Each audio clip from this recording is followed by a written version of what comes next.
Alam nyo ba kung ano ang ibig sabihin ng MSEG? Ito ang Marine Security and Escort Group ng Philippine Marine Corps. Karaniwan natin silang nakikita sa mga parades, honor guards, at state ceremonies, laging matikas, disiplinado, at handang magrepresenta ng Marines. Pero hindi lang sila pang seremonya. Sila rin ang nakaatas sa security at escort missions para protektahan ang mga tao at pasilidad na mahalaga sa ating bansa. At hindi basta-basta ang maging bahagi ng MSEG. Bago ka maitalaga rito, kailangan ay combat experience ka muna.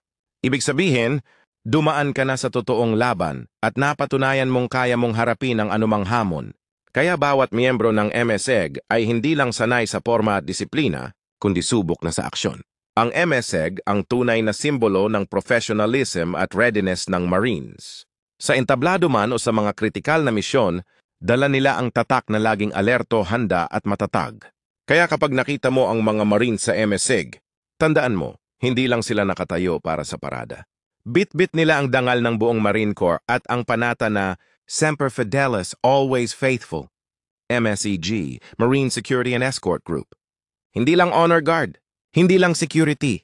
Sila ay Marines, tested, proven at handang magsakripisyo para sa bayan.